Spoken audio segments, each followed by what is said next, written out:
Okay, anyway, let's watch this. Chicken jockey. Chicken jockey!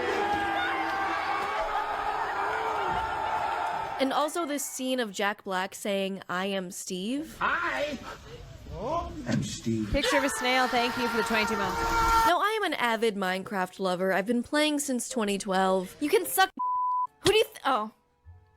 And I will never not take the opportunity to mention that I spent a couple years during the pandemic using command blocks to create an intricate series of escape rooms that chained together genuinely unemployed and autistic behavior at the time. And I also fangirled at Tommy Innit when I met him at VidCon. But despite all that, I didn't know much about the Minecraft movie at all. I knew Jason Momoa was in it, and also Jack Black was Steve. I am Steve. And that it was live action for some reason. You all know how I feel about that in general. But apparently people are freaking out over it, as you saw. Kinda like how people showed up in suits for the Rise of Gru Minions movie in 2022. Very much to the detriment of the workers who have to clean all that up.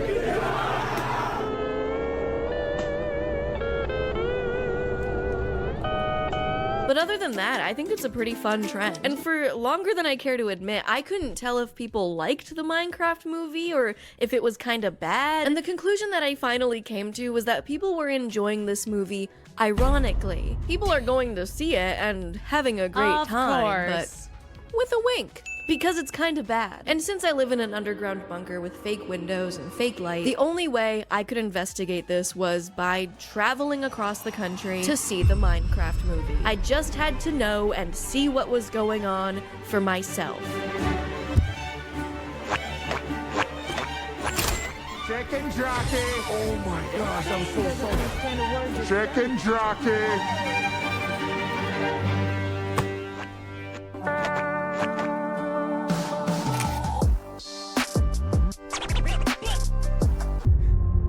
Just a casual flight to see the Minecraft movie. It felt like things just kept happening. Who are you? I am Steve. Yeah, what was everyone's favorite part? That the sister wasn't a character. Yeah, I love when half of the cast disappeared. Oh yeah. Who was the lady? The zoo lady. I didn't understand why she was there in the first place. Supposed to be a character. Stand up. No, we definitely don't. No? Okay, then I don't know what the fuck that was then. She was like the realtor that sold them the house. I know she was. Yeah. I love this, like, post-movie discussion when the movie is the Minecraft movie, where they're genuinely like, so what was going on? I don't really understand logically the plot. So fucking random. I didn't know why she was there. Also, the sister was like 11. Why does she have a job? She had to provide. Did you hear that Their mom died, you're right. Yeah, but why is she like the head of a marketing team? Yeah, she's at a like potato chip company. You know, My favorite scenes these are questions I feel like on a movie such as the Minecraft movie, you're better off just not even asking. You go on screen, cuts back to the real tool to see what they do. Why is Jennifer that Coolidge was in it? The best part. Are you finished? No, I think he's Swedish. I liked Jason Momoa in it. I didn't think that I would, but I did. I don't think I've seen him in anything else. I didn't see his like Poseidon movie. Yeah, that one. Was Jack Black in the Mario movie too? Yeah, he was Bowser. That's right. Peaches, peaches, peaches, just peaches, peaches, peaches. I think Jack Black just makes up songs on set and they put it in the I think that's true. I don't know, I thought it was fun. I thought it like set out to do something and it did exactly what it wanted to do. I just thought it Make a bunch of money. Dumbass movie. And they made a dumbass movie. I enjoyed it. I think or clapping every 10 seconds was it really elevated the experience.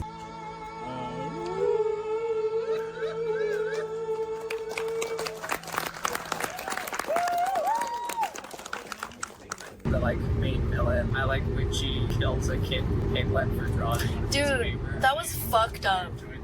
That actually pissed me off a little, I think. I thought it was insane that they did that. Me too. It happened to Yes. What the fuck? Yeah. Like, why did they do that? So off-putting. But like, they didn't need to do it like that. Hair out from the fucking stem. Why? She probably would hate that. Yeah, Sheeps, don't you hate it when that happens every night? It's the worst. Please share. I honestly, you could tell me that anything happened in the Minecraft movie. I'd be like, oh, okay. Be like, yeah. And then a school bus with 100 children flew off a cliff and everyone died violently. I'd be like, damn, wow.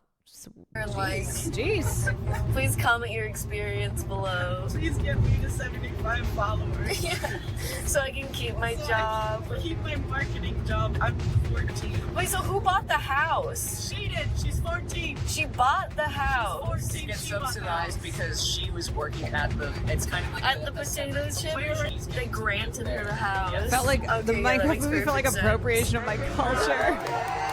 My culture is not a costume.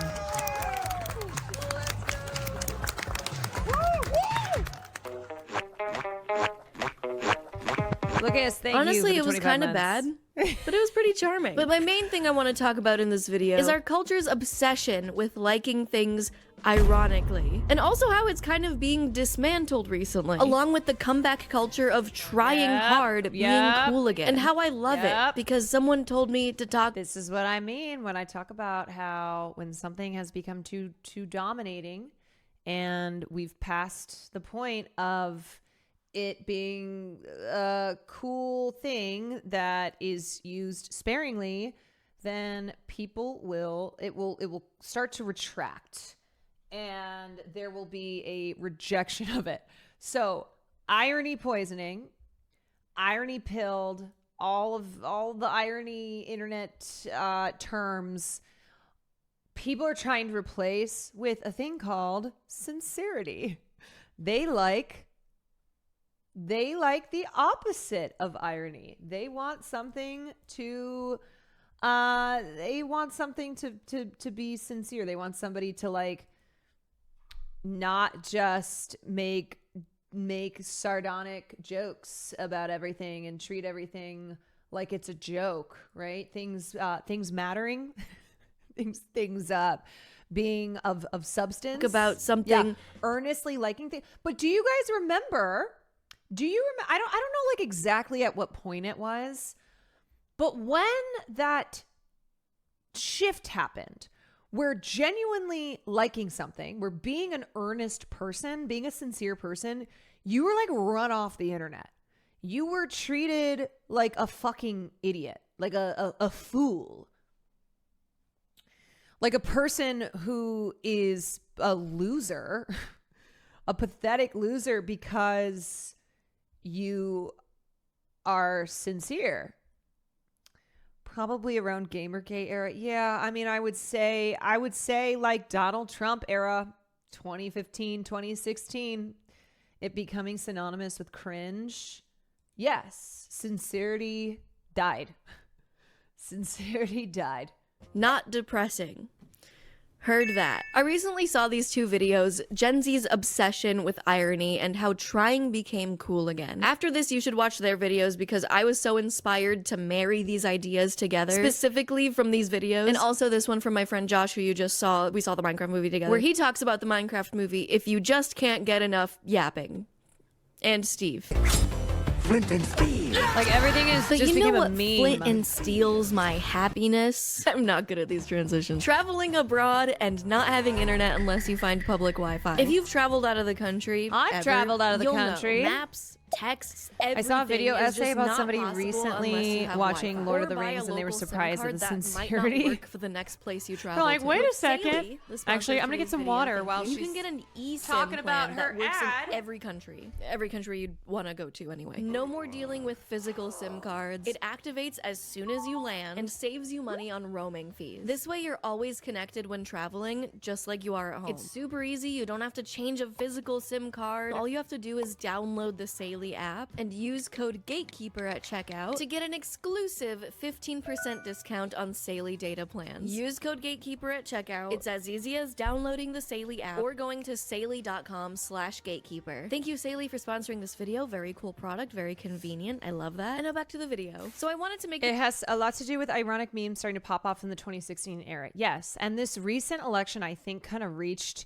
the heights of of irony pilled like posting, where this election just felt like a meme. Like we just operated in memes. This video as sort of a spiritual successor to my last one, The Internet is Exhausting. This one can be The Internet is inspiring and invigorating.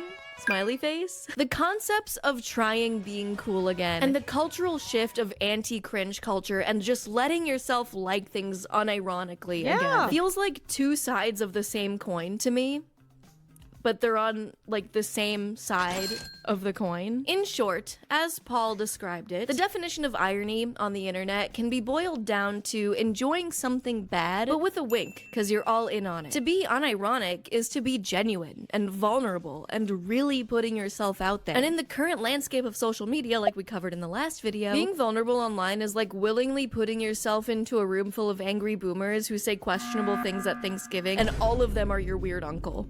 I could have workshopped that analogy a bit more. Hiding behind layers and layers of irony until we get to the juicy center of a rotten onion has really been a light bulb moment for me that's been like, oh yeah, no wonder we're so miserable and isolated and alone online. There's no space to be genuine and make genuine connections like the internet used to be. Back in my day, I could get married on MapleStory and it would be fine. Happy 13th anniversary, whoever you are. We make fun of millennials endlessly for being cringe online because, well... Gen Z's trying to what? Cancel Eminem. Gen Z's trying to cancel Eminem? Honey, that's cute.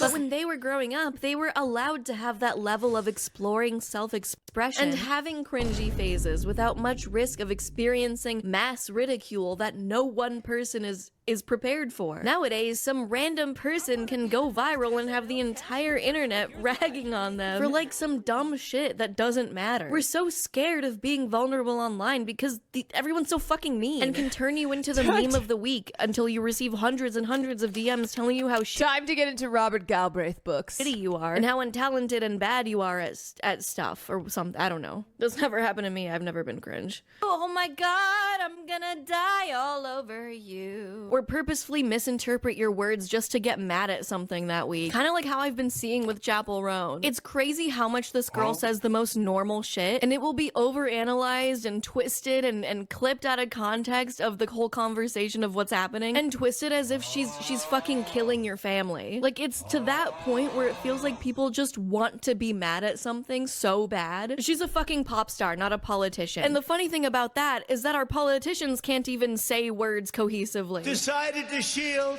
and shelter criminal.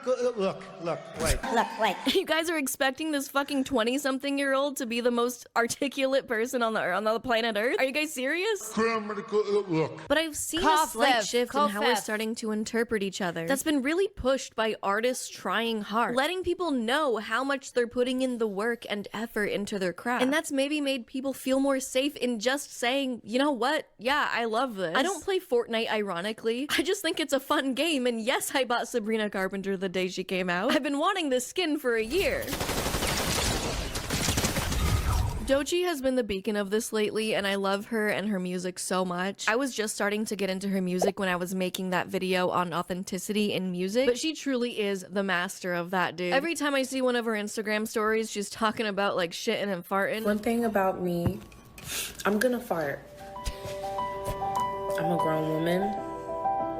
I've gone through a lot in this country. I'm gonna fart. She knows how to relate to me, specifically, with shitting and farting. And then she goes and is vulnerable about her mantras for success. I need to be creative whether it will sell or not. Sometimes I will write badly, perform badly, film badly, but I have a right to do that in order to get to the other side. I mean, I'm not saying all this because I think being ironic is bad. Irony's popular because it's funny. Like 99% of my jokes in my videos are like ironic. Irony disguises vulnerability. But doesn't humor just do that in general? There's a reason that trend of, you're so funny, thanks I insert traumatic but funny thing here existed in the first place. Do I love the song Rectangular, ironically? Yeah, sure. I traveled 1,000 kilometers to New York City to do this. I am rectangular. But there's a part of me that actually likes the damn song. I sing it all the time. It's catchy as fuck. I feel it in my bones. I am rectangular.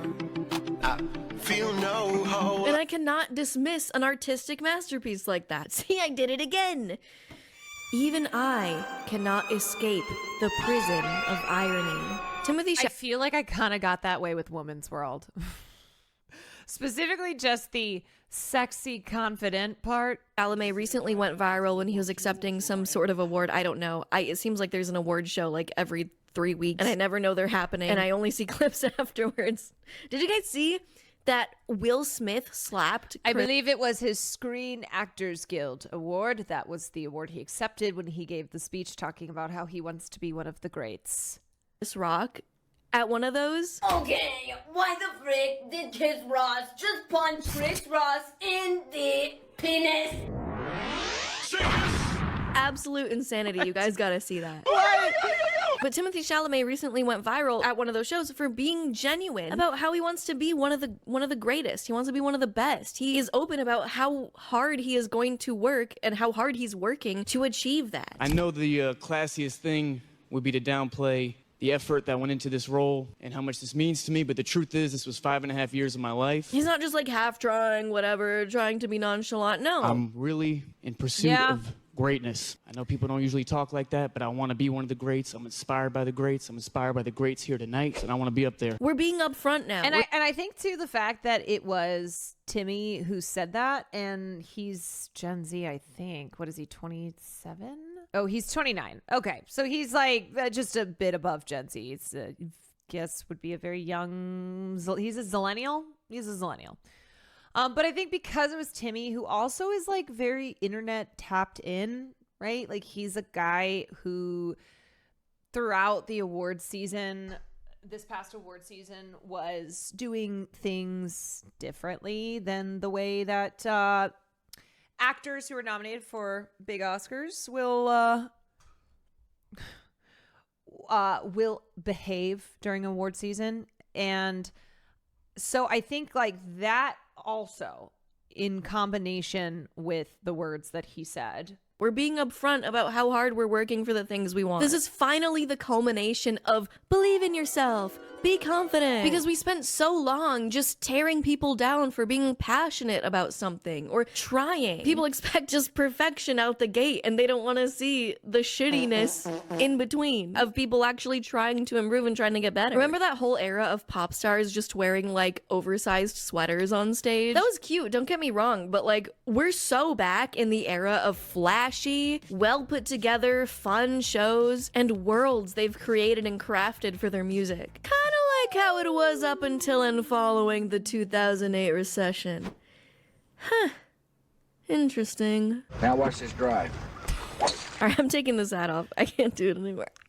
People became so scared of looking like they were trying too hard. So we became this whole like weird nonchalant half-trying type of culture. It was kind of weird. But for real, people who tear others down for just like trying or being passionate about something is so middle school bully behavior. Do you want to be your middle school bully? Bro, that was like the tweet thread that went viral where it was this couple, they were arguing in an Applebee's, and then some woman was just eavesdropping on them and then live tweeting the whole thing, but including really personal details. And then she herself went and found this woman, and this woman who made she made like bird art. She had an Etsy store where she clearly was passionate about birds and putting them into little trinkets that she would make. And then it's like the poster of this Twitter thread was making fun of her, was like, I get it why your husband or boyfriend or whatever can't stand you. Like, sorry, this is not good. And then other people were making fun of her. And it's like, oh my God, we live in hell. We're in hell. Crazy cat lady. Thank you for the 9 months. Oh, gosh.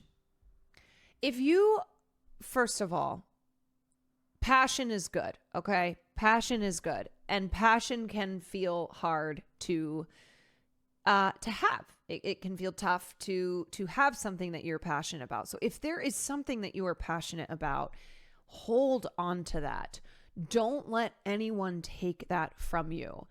We've talked tonight about finding, how are we feeling in the department of joy? Are there things that we have that are outlets for us? Are we just totally consumed by the state of the world, or are we finding these pockets of happiness? Are we is there something that we can hold on to as like a lifeboat? And don't let anyone take that from you. Don't let the internet tell you that it's stupid, or you yourself have convinced yourself that this thing that you care about is not something that you should ever publicly care about. Have a passion.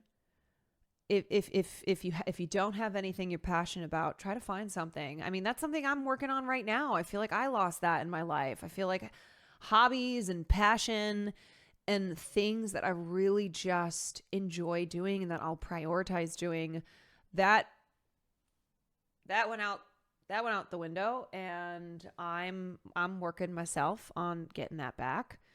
And so, can you travel back in time and tell that to junior high me? That'd be great. Yeah, I will. You know what? I'm almost done with my time machine.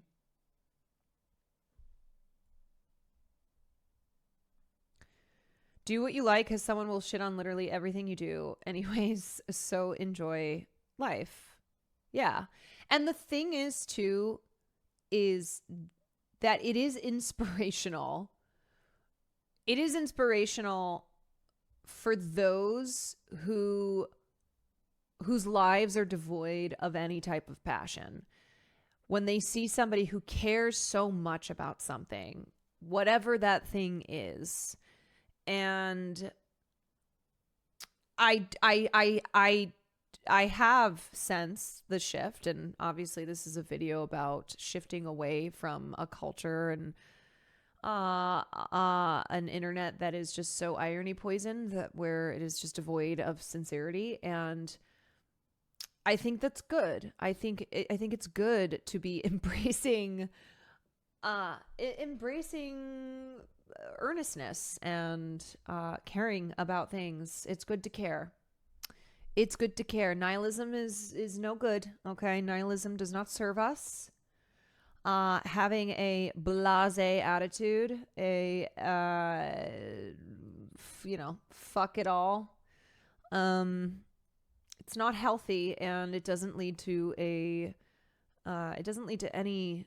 type of sustainable, fulfilling life. And anyway, especially in these moments, I mean, you guys are a community that you're pretty tapped into what's going on, not just in America, but in the world. And it can feel really hard to find things that do bring you joy, and that, you hold on to it as a life raft, but it's really important. It's very crucial, because otherwise you will just slip into this pit, this bleak, dark pit. And when nothing matters, when everything is just a joke, when you treat everything in life with an attitude of irony, then ultimately you will be very unfulfilled. Right? You got to hold on. And you got to find things that are going to help you to hold on. I don't think so. So their opinion doesn't really matter. Also lends an excuse to cruelty. Absolutely. Yep. And we see a lot of that all over. One of my fave Irish proverbs means people live in each other up and finding community and realizing we're all connected. So when I feel like nothing matters, I think about that and I try to add a little light back into the world. Yeah. Does it? Stop bullying! I know this is kind of cringe. Here we go, prefacing something genuine with like, I know this is a little cringe, I know this is a little cheesy, but don't take advice from people whose position you don't want to be in, right? Fuck them. Do your own shit. This whole movement has been really encouraging and inspiring to me to feel and create that safety online, whether it be sharing my music or whatever. And it's really artists like Doechii and growing up Lady Gaga and Mika that made me feel seen and feel more confident in sharing my art. This is gonna sound weird coming from this channel, but I get so nervous ever sharing or promoting like my music on Reels and TikTok specifically, and I realized it's because I'm afraid of taking up space with myself and bring back bullying. Teeny, no, we're taking the we're it's the opposite. It's the opposite. Bring back bullying. My music. Why is that not the case on YouTube? The best thing I've been seeing lately is people showing up to Pitbull concerts in bald caps and suits. The suit market in 2025 between ages 15 and 24 must be skyrocketing this year. I have been singing Pitbull's praises for over a decade, and y'all treated him like a meme. That's Mr. Worldwide. A meme. Put And some look how he's respect always on the here for us name. in our time of need. That's what I found beautiful about music. It's a universal language. Look who came crawling back. Me and every Latin mom in Florida have stuck around Pitbull. When he said, believe me, been there, done that, but every day above ground is a great day. Remember that. It has never left my brain. I want to put that on my wall, next to the Miley Cyrus poster and my 2 photo strips. Under that is gonna be Mommy got a ass like a donkey with a monkey, look like King Kong. Mommy got an ass like a donkey with a monkey, look like King Kong. People are doing this ironically, but they're having such a good time. So to everybody out here with ball caps tonight, to all the baldies that are feeling beautiful, bold, sexy, powerful, strong. What this is crowd beautiful. Of people don't know is that Pitbull is here to save them. To everybody with the ball caps, I feel like I'm having the time of my motherfucking life. If people are going ironically and Piano having an music. awesome time, are you really just going ironically, or are you actually just having a good time? How many layers of irony until we admit we just actually like the thing? Even if it's a little embarrassing. I mean, the irony is funny here, right? Like, the bald caps and suits are ironic, and it's hilarious to imagine an entire crowd of Pitbull clones. And I also love that under this, people just actually like Pitbull. And like I said, I've been on that for years. I have always loved Pitbull, dude. He's just here to have a good time. Imperfection, if you put that word and you space it out, what is it? It's imperfection. And seems like such a grateful person, and I genuinely like him. Remember, short steps, long vision. Pitbull is like the Antichrist for Pitbull. Wait a sec. Hold on.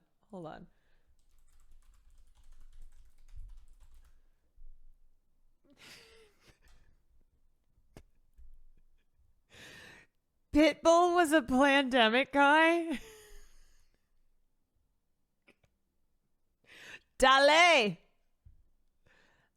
I mean, if Mr. Bull says it, it must be true. Alpha male podcast bros. Well, let me tell you, a woman made me a man. I was raised by women. It's like you'd think he's gonna say something crazy. That was a crazy era of random celebrities being plandemic conspiracy theorists, like the actress from Black Panther who plays the sister. Remember that? And everyone was like, what? Yeah. Vanessa Hudgens. I don't remember. Okay, what I remember of Vanessa Hudgens is the famous Vanessa Hudgens video that was like 2 days into lockdown, where she was like, I mean, people will die, but like, we can't let it stop us. Like, people are gonna die, but that's okay. You know, it's inevitable. It's inevitable that people are gonna die. So hers was not pandemic. Hers was just people are gonna die, and it's inevitable. And I just need to go to Coachella Dying can't stop us from living. That is a sacrifice that I'm willing to make. I, Vanessa Hudgens, am willing to sacrifice the people who are going to die because I can't do this. Because I gotta go. I gotta be at Cella. And some of the random people defending her thought she was 16. They're like, she's a teenager, okay? She doesn't really know anything. And it's like, oh, yes, Vanessa Hudgens. Vanessa Hudgens, just a mere 31-year-old at the time, teenager. Crazy, but he actually just says something completely normal and like super nice. I always say thank you, please. I appreciate the Do I remember opportunities. Nikki's cousin's friends or whatever, friend's cousin's balls swelling? Yes, I do. I will never forget. Another example of this is Crocs and why they're so back. I saw this reel talking about it. Cringe culture has a direct correlate in the widespread Zoomer attitude of ironic detachment. Oh, we which is watched why that. Crocs and gibbets were such a hit. Limited, socially acceptable forms of self-expression, cloaked in an intentional ugliness that helps to avoid any critiques over personal style. This has been the cultural imperative for the better part of the last decade. Never offer too much of yourself. Maintain control over your image at all costs. In a world of limited... Cutie Cinderella wore Crocs to the Beyonce concert. I just thought I would throw that out there. Acceptable forms of self-expression and cringe, I guess. Crocs and their intentional ugliness have people liking it ironically and stylizing it to their own self-expression with gibbets that always fall off. The wrapping paper. Wrapping paper. Right, here we go. Shall we begin? Yeah, go ahead. Thank you. Oh my god, I can already tell. These are attached to the shoe. Those are insane. Wait, there's more. Oh, yeah, there's more. We got you. Those are crazy. These are part of the integral structure. I could feel that when I pulled them out. Yo. The jockey is the thing. It's the SpongeBob and the Lightning McQueen.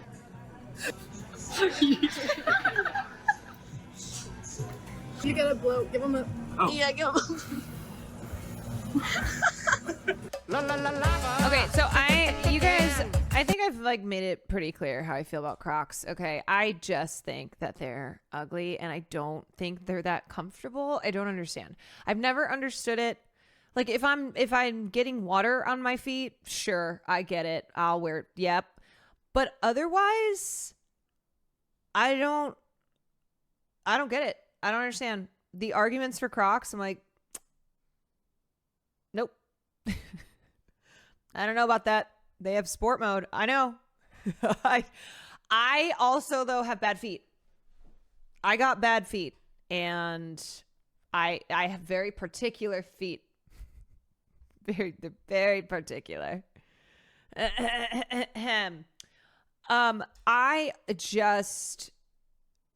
just think they are objectively ugly, and this has nothing to do with me being afraid of cringe or anything like that, you know. I just have never fucked with Crocs. Never fucked with them. They feel like hard plastic. Yeah. Like I've never put on a pair of Crocs and gone, damn, now that is some comfort. If I want something cozy on my feet, I'll throw on my old Uggs, you know? I'll put some slippies on if I'm in the house. When I leave the house, I got my tennies on. I got my sneaks, you know? They've got a wide toe box so your feet are in a more natural position when you wear them. They've never done it for me, is what I'm going to say. Okay? That's what I'm going to say. If I'm going to wear shoes that are not cute, then I'm going to have on like I'm going to have on shoes that are not cute because they are really specially built for my feet to be quite comfortable and taken care of. And they've probably got custom orthotics in them, you know. I met a girl at Roadrunner who worked there, and she thought they were the best Disney shoe, which I thought was wild. I didn't even know that was a genre, like Disney shoe. Wow. I'm all about the Tevas, TBH.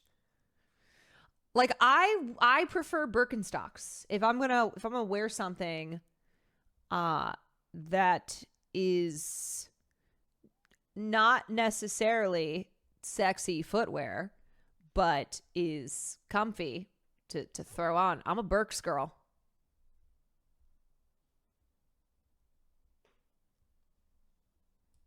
Anyway.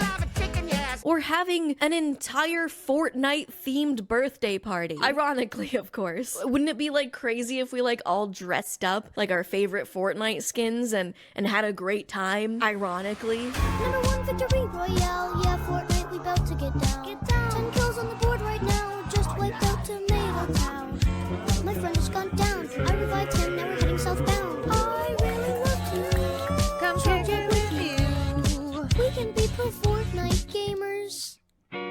I love seeing themed parties. I feel like they oddly toe the line of irony too in some sort of way. Obviously, none of this matters if you live in a bunker with fake windows and fake sunlight and don't have access to the internet. So, oh, look at me! I don't have Instagram. I don't go on Instagram. Yeah, I missed out on all of this because I'm offline.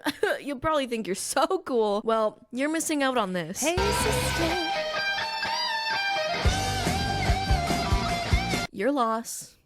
Anyway, you guys should like follow me on Instagram, please. And also, can you please follow my Spotify? That would be really cool. I like music and I like doing it, and I think you guys should like follow me on Spotify. That would be really sick. Bye.